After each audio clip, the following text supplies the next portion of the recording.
Are you a podcaster? Maybe you've got that big idea and you're looking for a network to join. The multi-award-winning Ozcast network can get your content to eyes and ears all over the world. Join now for the first month free, and you could be featuring this sound at the beginning of your podcast. Ozcast. Simply head to ozcastnetwork.com for details. Professor Plimer is with me, and so is Tony Denton, and so is Les Eleces. Caroline went to the Royal Show, didn't you, on Wednesday? Will you have a talk to us later about what was it? Was it good? Yeah. Jack Russell Day. Jack Russell Day. That's the only thing that matters. Oh, dear, oh, dear. Caroline and her puppy dogs. Professor, I thought you'd have jumped into that conversation when she started talking about aeroplanes. Well, a really fascinating guest. Yes, remarkable. She should write a book, and not just for the family. Yes. A lot of people do write books for the family just to make sure that their legacy is preserved. Have you done that? No, but I do it a different way. I write short stories, many of which I publish. I've published about 45, I think, with The Spectator. Yeah. And the kids have got copies of those. Yeah, yep. And plus you've got your own library of books you've written. Oh, yes, yeah.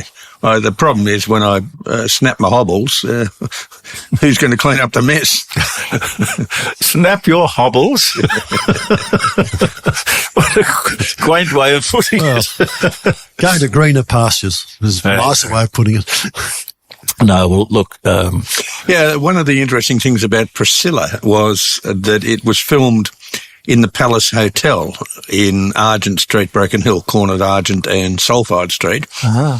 And I first stayed there in February 1968 when I first came to Broken Hill. And since then, or since that time, it's had some artwork done inside, and it was used for Priscilla. And it was a very interesting place to make a film like that because Broken Hill was a hairy-chested man's town. Yeah. And with very little tolerance. And now, of course, they have a Broken Heel festival, and it's become quite an attraction for Broken Hill and for people also to go and stay in the Palace Hotel. So I was also very interested in where they had some of the shots, saying, look, do I recognise exactly where that is? Some of the dirt tracks out of town. And so it was a very touching film. What is it about Broken Hill? Because people like Pro Hart made Broken Hill a home. You love it. What is it about the place? Well, it's an unforgiving, very friendly place. It's a tough mining town. Not so much now. It's become more of a welfare town with all the associated problems. Yeah. And that's purely related to employment. It's a town where there'd been full employment for a very long period of time. And during that period, it had a very rich history, an extremely rich union history of some very major battles with conditions of work which are now enshrined in legislation, but it was the unions that fought that very hard in the 1909 strike and the 1919 strike called the Spud and Onion strike, and that led to collective bargaining. It led to safety conditions which no other industrial city had had. Are you a podcaster? Maybe you've got that big idea and you're looking for a network to join. The multi-award-winning Ozcast network can get your content to eyes and ears all over the world. Join now for the first month free, and you could be featuring this sound at the beginning of your podcast. Ozcast. Simply head to ozcastnetwork.com for details. I guess its isolation has made it very self-sufficient, and even though it is in New South Wales, it identifies with South Australia. It's on South Australian time. The STD code is a 08 code, unlike elsewhere in New South Wales. Except I think up near Tibooburra there's some 07s for Queensland and 03s down at Wentworth. So its isolation has made it very self-sufficient. But with the huge amount of wealth that has been generated from there, New South Wales would not have been as strong economically as it is now. And Broken Hill has always felt very hard done by, that this wealth wasn't distributed well enough into the far west. So it's a very interesting town. It's a town I go to about once a fortnight or so. It's an interesting drive up there. I get phone calls done and listen to my music, and I'm very interested in the geological history of the world's biggest deposit of zinc, lead, silver. That in itself is a fascinating story. Who found it? Who discovered the mother lode? In the 1860s, there was a gold rush in the area where many people went there to look at the quartz veins, and this came from Bendigo and Ballarat, where gold was with quartz, and they went to their death. There wasn't any gold in those quartz veins. They died in the heat. They died of dysentery and terrible diseases. And then there was a silver rush in the 1870s where some fencers had discovered silver at a place called Thackeringa, and then went to other places and found silver such as at Pernamuta, Umberumbica, Terrible Dick, and these silver mines were incredibly rich. There's a place called Terrible Dick. There's a place called Terrible Dick. I don't know about the origin of the name, but it's there's an old smelter there and an old mining camp there. And most silver deposits will have maybe 3 ounces per tonne of silver in the rock, whereas some of these early deposits at Broken Hill had 20,000 ounces of silver per tonne. Wow. And then in the 1880s, the Broken Hill ore body was pegged, and it was pegged by a gentleman who called himself Charles Rasp, and that was really the name of his best friend. He was killed in the Franco-Prussian War, and his name was Jerome Hieronymus von Pereira. He was of German nobility. He'd studied at the Berg Academy, the mining university in Freiburg in Saxony. He'd studied economics, but undoubtedly they had to study a little bit about mineral deposits there.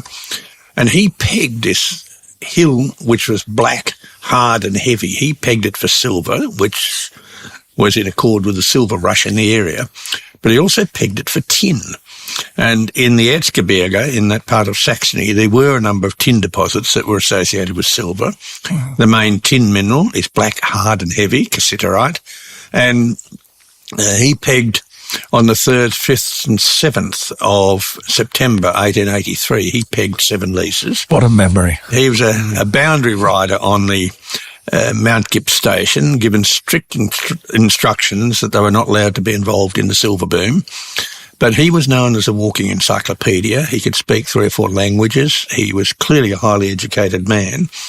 And he could ride a horse, which only nobility could in those days. So his job was to check on the fences, and the main area was checking on the fence between Kinziger Station and Mount Gipp Station. And where he camped is about 30 metres from my house in Broken Hill. And he was interested in a lady at Cafe Kinderman in Adelaide, and she said, no, go away. You haven't got enough money. So They do that. They do that, yes. He then went and pegged the world's biggest ore body. Well, that'll show her. And came back, and by that time it was making some money. And she was asked the question again, and she said, well, I have a man in tow. He was a doorman at the Grosvenor Hotel, and for £102 he disappeared. And Charles Rasp married his lady Agnes, and they went later and lived in Silverton, west of Broken Hill, and then later lived in Medindie in Adelaide in a house called Williama. Oh, and I think I've heard of that. Oh yes, it still exists, and it's, some of the original fittings from the ballroom, etc., have disappeared. But he basically pegged the world's biggest ore body because of a woman, and it's a very, very long story. Was that the beginning of Broken Hill Proprietary? That was the beginning of Broken Hill, and on the 9th of August 1885, Charles Rasp and his co-owners of leases needed more money. They had found massive amounts of silver. They'd sunk a shaft and found silver deep in the shaft. If they'd only walked a couple of 100 metres along the Broken Hill, which is a ridge of black broken rock, they would have found silver minerals at the surface. But they floated a company in a pub at Silverton, De Bruyn's pub, and they, which now no longer exists, but they floated a company and called it the BHP, the Broken Hill Proprietary Company. And if you'd bought in the float of that company shares in BHP for £9, then by 1888, you would have had more than £300 in dividends, and the shares were trading at £270. Now, this led to the industrialisation of Australia, because all the wealth that was generated out of Bendigo and Ballarat and Mount Morgan and Kalgoorlie, that all went back to England. Yeah.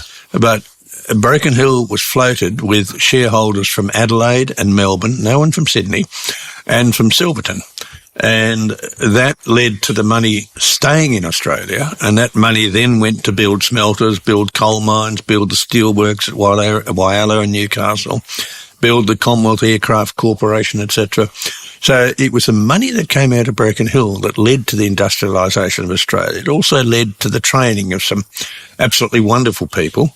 People like Essington Lewis, who was put in charge of procurement of infrastructure for the Second World War. He was from BHP. And in 1939, BHP left Broken Hill. Their central leases were getting more difficult to mine, and they moved on to other things. So it's been the nucleus for the rise of BHP, but also a company that was originally there, Enterprise Exploration, later became CRA, later then was merged with RTZ. That's the world's second biggest mining company, and that came out of Broken Hill. Now, that ore body, if you found it today, would still have a profound influence on Australia. And one of the scientific questions that's been plaguing me for more than 50 years is, where's the next one? And I've been using chemical tricks and vectors to try to find the next one. And You think it's out there? There's every reason it should be. I've found extensions and little bits here and there, but never found the big one. And it's the Holy Grail. So it's an area of Australia which is geologically absolutely fascinating. A very large number of geologists in Australia have cut their teeth there.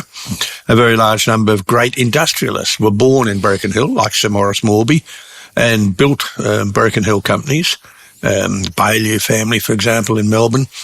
So it's been the home of the mining industry, and up until 20 years ago, if you were anyone in the mining industry, you had been trained or worked at Broken Hill. And they used to have a training facility there as part of the University of New South Wales, where cadets would work the day shift, afternoon shift, they'd have university lectures. And these people did a degree part-time, but they're on the job as well. And I taught at that institution for a while, and they were certainly the best students I ever had, because these were practical people. They didn't want to mess around. They wanted their ticket, and so they worked. And you could work them very hard. What about the Pilbara? I mean, that can't be just the only iron ore deposit. I mean, there must be others. Undiscovered? Well, the Pilbara iron ore deposits are not unique. There are many in the world, but they have to be at surface or very close to surface so you can have an open pit. It's just not worthwhile having such a low unit value commodity as an underground mine. In West Africa, there are competitors appearing. And the Pilbara iron ore deposits formed by a unique and irreversible event on planet Earth. And this was when we'd had a huge ice age with ice at the equator, at sea level, and we'd ground off the surface, everything was exposed. And just after this ice age finished, bacteria took off. And we had one type of bacteria that started to pump out a poisonous gas to kill its competitors. And this poisonous gas was oxygen. And this is when we had a diversification of life. And at that time, because we didn't have an oxygen-rich atmosphere, we had a lot of iron dissolved in the oceans. It didn't precipitate and rust. But as soon as we started to put a little bit of oxygen into the air, we then had precipitation of iron oxides on the seafloor, and we formed these great iron ore deposits. So they were tied into a change of life, a change of climate, and an irreversible change on planet Earth when we first... How long ago was the Ice Age? That was on a Thursday, 2,500 million years ago. So what happened is we had a rock called Banded Iron Formation, which has got about 15% iron in it. And upon exposure to tropical climates 200 million years or so ago, it then got leached of all the silica, and so the iron content increased, and some of it went up to 65, 68% iron, and that was the iron ore. And most of that leaching took place on the top of hills, which is why many of the iron ore deposits are on mountains like Mount Newman and Mount Tom Price and Mount Galsworthy. And that process took place in the US, that process took place in Brazil, that process took place in West Africa. So if you've got these enriched iron ores sitting at the surface, then they can be mined by open pit methods. Now, most of the iron ore mines in Western Australia are producing iron ore for less than $20 a tonne and selling it for, depending upon the penalties and the credits, but anything above $95 a tonne. There's had to be huge capital infrastructure going into building of towns, building of ports and building railway lines. And that capital went in decades ago, and the rewards from that capital are now being reaped. But what's happening in Australia now, apropos of an earlier conversation you had here, that we're now not getting that investment in Australia. People are not putting massive amounts of capital into building new infrastructure, new mines, and there will be a time when this country is impoverished and people say, well, how did that happen? What happened? It's a 30-year process. Have you heard about this Port Kembla, talking about infrastructure and people building things?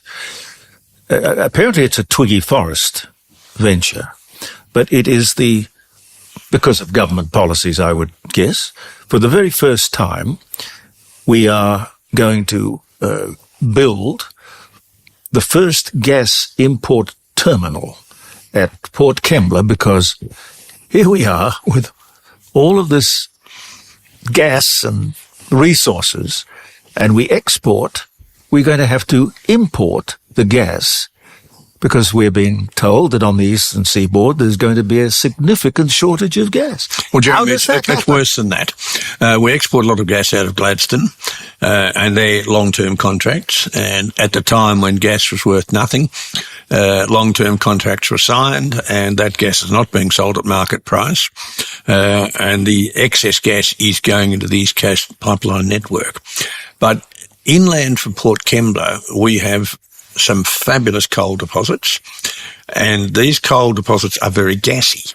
And for more than 100 years, in front of the mining, holes have been drilled into this coal to degas it such that you don't have underground explosions. Is that what you have with a flare where they're burning it off? Yes. So we have a huge amount of gas in the hinterland of Port Kembla sitting in the rocks, and we're not allowed to drill. And we're not allowed to produce the gas. Why aren't we allowed? Then we have to spend all that money on building infrastructure so that we can have ships come and bring us gas that we are rich in the first place. Yes, of course. We've had a long-term policy driven by bureaucrats, driven by politicians of all colours, to kill off gas. But it's insane. Of course it's insane. But we have a huge amount of gas sitting in these coking coal, gassy coal seams inland from the coast, going right in as far as Camden, and these need to be degassed. You cannot be working underground if there's gas there. You've only got to have a spark from a piece of equipment and you have a massive underground explosion. So those coal seams have been degassed for more than 100 years. Actually, Ian, I've heard there's some... Come closer, Tony, because can't hear you. Ongoing fires in underground coal places that they just can't put out. Coal mines that they just... Are you a podcaster? Maybe you've got that big idea and you're looking for a network to join. The multi-award-winning Ozcast network can get your content to eyes and ears all over the world.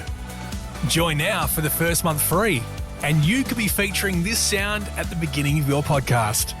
Ozcast. Simply head to ozcastnetwork.com for details. Can't extinguish. Is that? I think that's in Australia, isn't it? Yes, we've got that underground in coal mines. We've also got it on dumps of waste rock where there might have been a coal seam 20 centimetres thick and not worth mining, and that spontaneously ignites. Now, it spontaneously ignites because of a mineral called marcasite, which is an iron sulfide. When it decomposes into sulfuric acid and iron oxide, it gives out a lot of heat. And if the coal is exposed to air, it can burn, and it's almost impossible to put out those fires. Underground, normally with those fires, the air is blocked off such that there's no oxygen, but fractures in rock allow the oxygen to leak in and for the coal seam to burn. Now, we have at Whingin in New South Wales, in the Upper Hunter, near Scone, we have a place called Burning Mountain. And this is a coal seam that has caught a light naturally. It's drawing in air from cracks, and it's burning, and the exhaust gases are coming out other cracks, and there's no way of putting that out. The only way it'll die is if you're exhausted with coal. But coal can spontaneously ignite, and I've never been comfortable underground in coal mines because you get a mixture of methane and oxygen, and there are certain proportions of those gases where you can have spontaneous ignition. If you've got dust in the air, that dust, which you can also have in a flour mill, you can also have it in a wheat silo, that dust can spontaneously ignite. And then you have coal damp, which is carbon monoxide, and that's a poisonous gas, and that can also burn. Plus, you've got rocks that are creaking and groaning above you. I love being underground, but never quite enjoyed being underground in coal mines. There's gases and the rocks are talking to you, and there's a method of mining called longwall mining where you have a cutter move across a face, and behind you everything's falling in, and you propped up the roof with hydraulic rams. And I've often thought, now, did they do their calculations correctly here? So coal mining can be very scary, and this is one of the reasons why we have, as a preference, open pit mining. Firstly, it's cheaper, and secondly, it's much, much safer. And with open pit mining, you can multi-seam mine it, whereas with underground mining, sometimes it's a bit hard to do. Yeah. We were talking yesterday at the John Howard luncheon thing about this remarkable story that even though the Grenfell Tower killed 72 people when it burned because of the flammable cladding on the outside, even though they had that experience and loss of life, they are still selling flammable cladding for building. And the story went, when asked, well, why are you doing that? Well, the danger that it represents is insignificant when you consider climate change, because it's an insulator, very important for the efficient use of energy. It's an energy-saving measure, you understand? But I've got one that's even better than that. This is one I heard on the BBC. There's been an enormous explosion, apparently, in child marriages in Bangladesh. Child marriages in Bangladesh. Little girls as young as 12 are married off. And you know what the reason is? Climate change. It is. It's a change in the moral climate. No, seriously. I would think Islam would be the cause, not the climate. But people are saying it's just getting harder and harder to make any money or live comfortably. So we'll just sell a couple of the children. Yes. Yeah. But Jeremy, we know that almost daily in the United Kingdom people are getting stabbed, and yet the Prime Minister of the UK is happy to talk about the sale of Oasis tickets. That's more important than people getting stabbed and murdered and maimed. Well, cake and circuses have been around for a long time for politicians. I don't know. So you wonder where the world's going nowadays with the woke behaviour. And as I spoke last week on the program about this critical race theory, which is now morphed into diversity, equity and inclusion, DEI, and people, for example, coming to our country from other countries who might be looking for a better lifestyle, fair enough, but they're now coming in demanding their rights and overlaying their beliefs on our culture. Well, what are your rights? Basically, your only right is the right to life. All the others are a privilege. Well, it used to be, Professor, that people would enter another country on the basis if we can make a contribution, Yes, we're of course. prepared to work. Yes. And the immigrants that made Australia, the Chinese and Europeans of that era, they made a good contribution to the country because they're prepared to work, prepared to do all the crap jobs that Australians may not wish to have done, and particularly in the mining industry, I might add. As we know, a lot of Chinese came to Bendigo, Ballarat, searching for gold, etc., etc. Not easy work at all. Well, even opal mining. Some of them had novel ways of mining gold. They would, for example, get half a bucket full of sand and put it in a blanket and then put 50 gold sovereigns in there and swing the blanket around and grind off a little bit of gold off the sovereigns, and then they'd pan the sand and take out the gold, and they'd get another set of sovereigns and do the same. So there were some novel ways of mining, but we've had the Chinese, the Irish, especially the Scottish, and then post-war times, people displaced out of Europe. They have made a massive contribution to this country. You would recall Italian families. All the kids would work in the shop. All the kids would come together to get one of them a house. When they'd finish building that house, and then there's another kid that got married, and they would build a house. They clubbed together. They worked together. They made a massive contribution to this country. And look, talking with Rebel Penfold from the iconic Penfold Wine Company, back in the mid-1800s, the German immigrants made the Australian wine industry. Yes, of course, especially in this state, yes. Yeah. They came, they recognised that the lands of the Clare Valley, the Barossa Valley, etc., were fertile, good places to plant vines. The Australians hadn't done that. Mm-hmm. And, of course, they made a good industry for us and a very viable industry, which now is under threat because the wine industry is a big user of electricity because they need their refrigeration. And it's just like Nippies and all sorts of iconic brands now are under threat because of the price of energy, which has been made very, very expensive because of the policies of the federal government. Well, what's wrong with journalism? What's wrong with the journalists who just don't...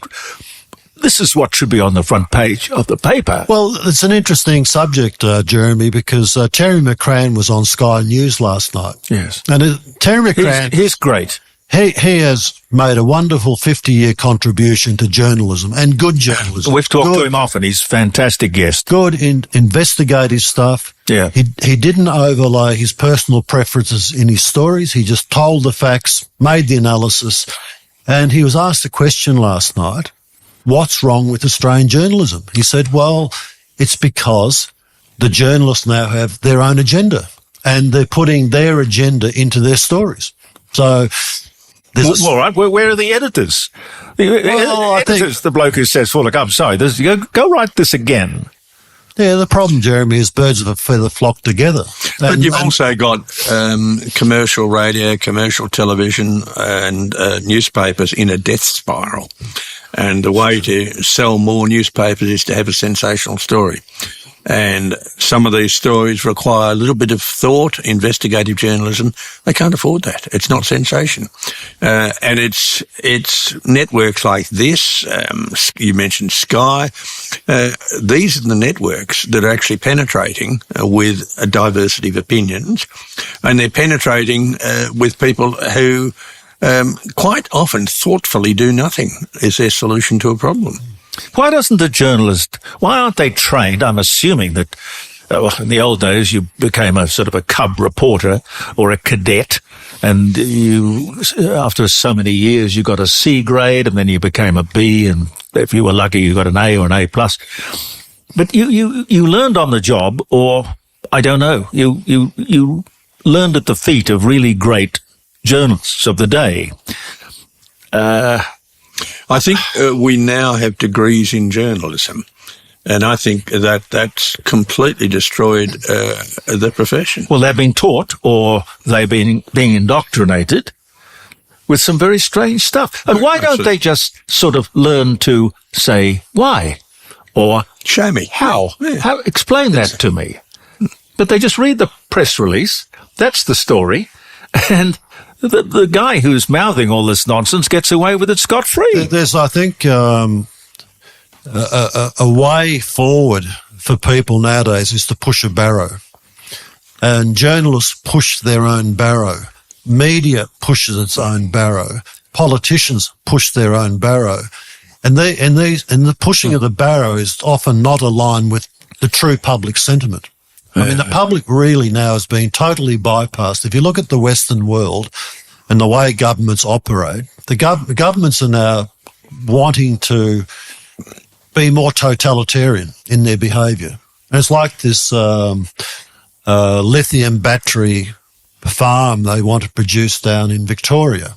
40 acres of lithium batteries, we spoke about it earlier, totally bypass the local council, totally bypass landowners, no consultation whatsoever, because the zealotry of the Victorian government is all about doing what they want to do. Let's not worry about what the public wants and any public input. Let's just do what we want to do. And it's being just completely overlaid onto us. And maybe the world wants to be more socialist and, No, I hope not. Well, that's the way it's going. Yeah, the other thing is that just to prove that there is an agenda, you can hear there is the story, whatever the story is about. The person who will be talked to, person who will be interviewed, has an opinion totally in line with the story. My logic says you find somebody who's going to question this story. That's going to be entertaining.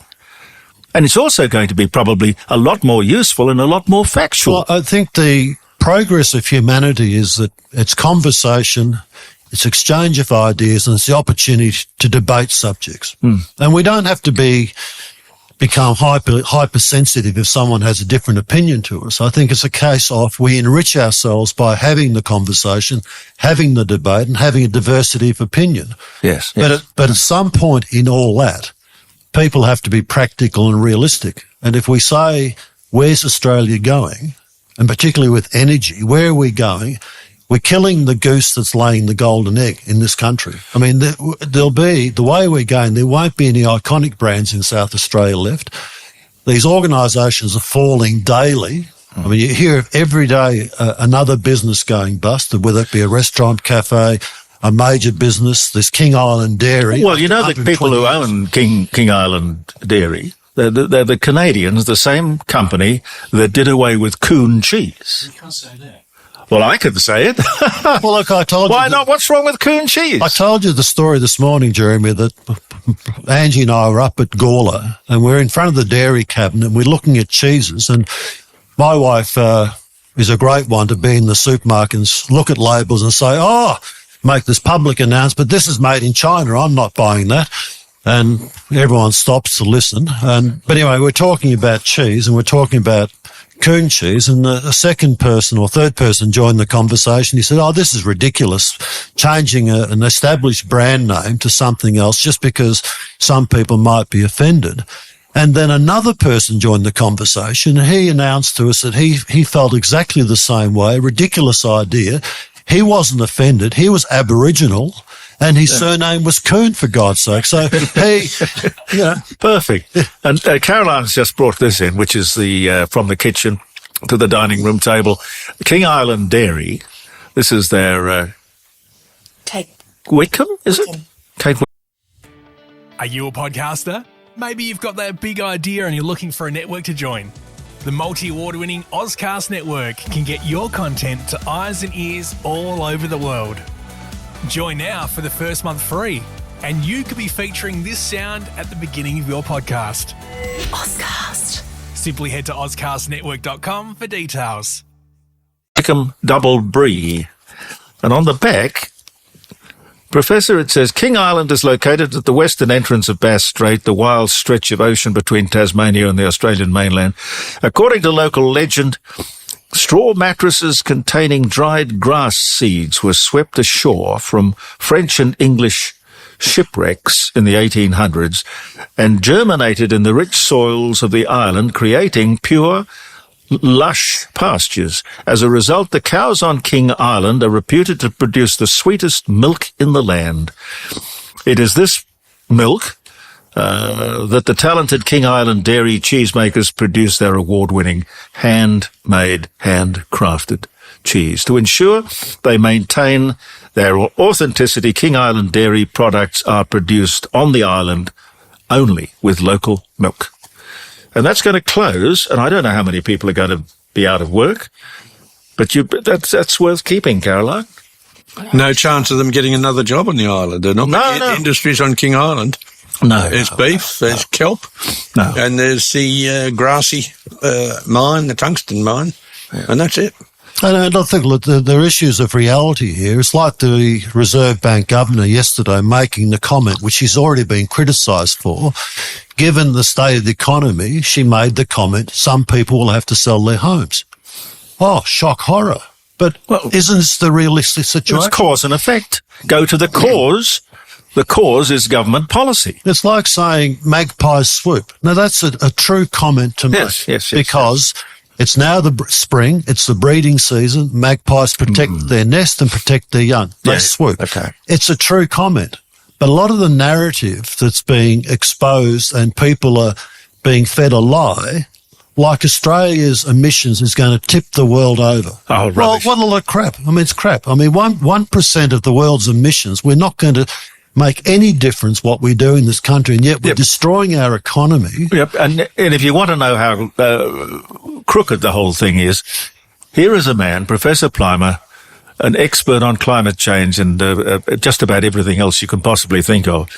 Would the popular or the routine everyday media come and talk to him? No. No, well, if, as he said, if it's a sensational story, the media will grab it. Well, Professor Plimer can tell us the sensational story, how we're being deceived. Yes. Because we are being deceived. But you're not allowed to go against the narrative. I mean, I came back from Europe after 6 weeks and having this impression that Europe is the epicenter of renewables. What a lot of nonsense. They're not. They're not one little bit. You can't see EVs around the place. You can't see charging stations. Yes, there are some wind farms, but they're isolated. You see more wind farms between Adelaide and Port Augusta than you see in some parts of Europe. Well, you've had the EV companies now back right off. There was something in the newspaper yesterday saying that Mercedes-Benz, Volvo and Bentley are now not going to be making EVs. It's just not worthwhile. Well, they've realised, Professor. They can't sell It's reality. They've manufactured, they've set up enormous investment in tooling and manpower to produce these things. And people don't buy them. And the public is not buying it. And as we spoke earlier, there are 19 million fossil fuel driven motor cars in this country right now.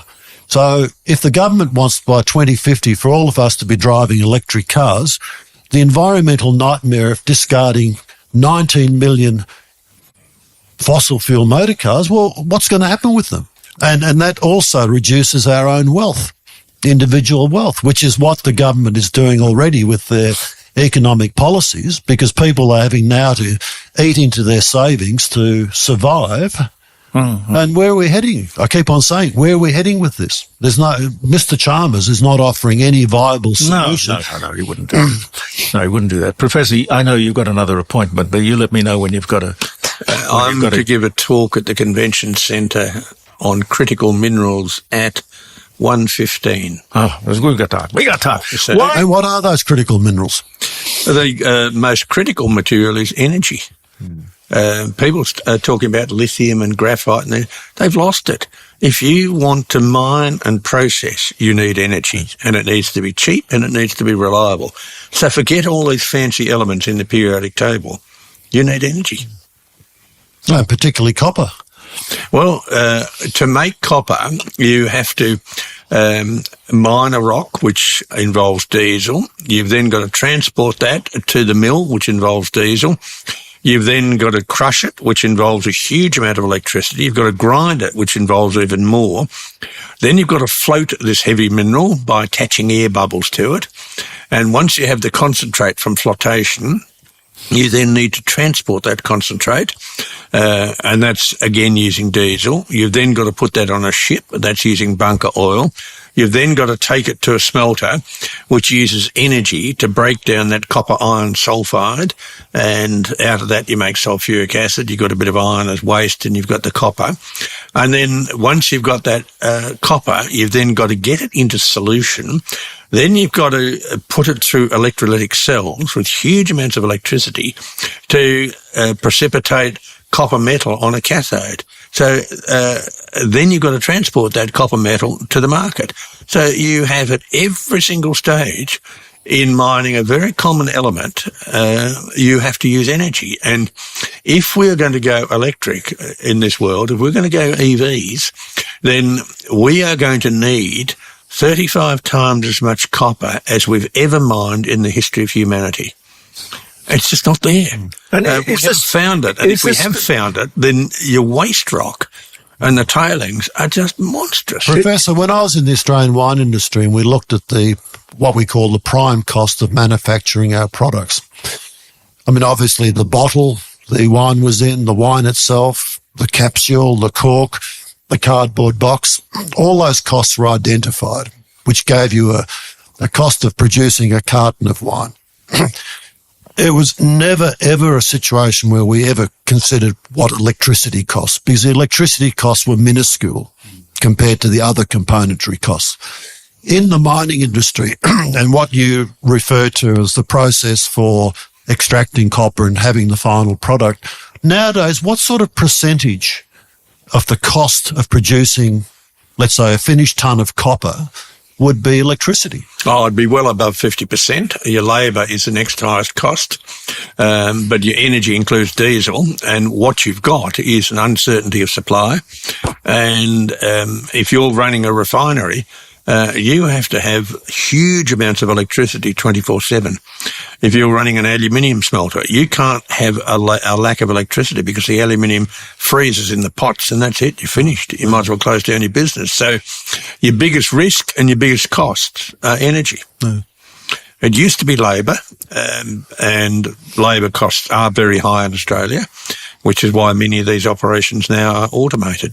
So John Paul Drake was interviewed yesterday or the day before, and he's had, well, he's another iconic South Australian brand. Drakes have been very, very successful as a family organisation to expand their operation here in South Australia, employing South Australians, buying Australian produce more than what Coles and Woolworths would, and also then entering the Queensland market successfully.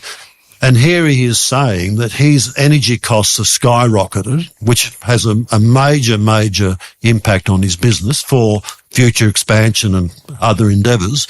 And he's saying because of the supermarket duopoly, Coles and Woolworths, he can't raise his prices to counter the price of the electricity going up, which means obviously he'll make, as a business, less profit, which then hobbles him for doing other things into the future. Mm-hmm. But he says we've made a business decision, we have to absorb the cost of electricity because we can't otherwise compete against Coles and Woolworths, who are much bigger operations. Yeah. Well, this is going to be the fate of all smaller organisations versus the big boys. And again, I ask the question, where are we going with this? Because there's no immediate solution to that, because there's no plan by the government to, despite the fact that for probably towards a decade now, they've been telling us we're going to get cheaper prices. And that's a sensational story. The government told us we would get cheaper electricity. They lied. And they lied. And they're still lying about progress. How do they get away with that? Because they're not exposed by the media. The media just move on. And they move on if an MP's got a new girlfriend, or an MP's been photographed at a resort, and they move on. It's all trivia. Well, look, Bill Shorten's retiring, and he was a couple of days ago, 2 weeks ago, in fact, he was asked the question, are you contesting your seat in the next federal election? He said, yes, absolutely, absolutely. No questions. Mm. And then yesterday, announcing his retirement, going to become Vice-Chancellor of the AUU. Yeah. Well, in 2 weeks, he wouldn't have been appointed. No, he was very deep into negotiations then. But Bill Shorten was put in that position as running the NDIS because that's where you put your political opponent. You give them Aboriginal affairs or you give them NDIS. Poison and chalice. that just cripples them. It's very Machiavellian, isn't it? Well, that's what you do. That's politics. He's on the right of the department. He's very strongly pro-Israel. Yes. And that is very much against what the leaders in the federal government are doing. They're very anti-Israel and extreme left. Because from what I understand, Bill Shorten is centre-left and Albanese is hard-left. Yes. Why are vice chancellors paid $1 million to $2 million a year? I have absolutely no idea. When I was a chair at various universities, vice chancellors got paid a little bit more than a professor. Fine, but they basically chair committees. They're not people who make decisions. It's very hard to make a decision in a university because you've got to go through school committees, faculty committees, through the university senate. The vice chancellor is very, very, it's very difficult for him to make a decision or her to make a decision. They're generally sterilised and they swan around, but they have no power. Well, the Chancellor is the figurehead or... Yeah, he's the chairman of the board, basically. Yeah. But the Vice-Chancellor... is, in effect, a CEO. Yeah, okay. Runs the business. Yes. When did universities become a business? Well, when they lost the aim of being institutes of scholarship. And we have all sorts of odd degrees now. In my view, we have far too many universities. We have far too many people who are aspiring to get a degree and then wonder why they're working as a barista and not in their chosen field. We have a need for certain disciplines. We are not training people in those areas. We also have a need for people who have been taught how to think. And that's been lost in universities. They have become degree factories. They're making huge amounts of money from foreign students, and the word scholarship doesn't exist. And I can recall the difficulties that I had with foreign students who couldn't speak the language. And these are people who are going to have to be in charge of safety at a mine. Now, language is obviously critically important. And you cannot have these people graduate, and I didn't let them graduate, and got myself into all sorts of trouble, but you cannot have these people in charge of safety if they can't speak the language, and maybe if their culture is one where they're somewhat cavalier about safety. Well, Professor, thank you very much. You've given us an awful lot of your time today. Thank you very much. Thank you, and dressed for the occasion, of course. Of course you are. Bless your heart. Professor Ian Plimer, ladies and gentlemen. Are you a podcaster? Maybe you've got that big idea and you're looking for a network to join. The multi-award-winning Ozcast network can get your content to eyes and ears all over the world. Join now for the first month free, and you could be featuring this sound at the beginning of your podcast. Ozcast. Simply head to ozcastnetwork.com for details.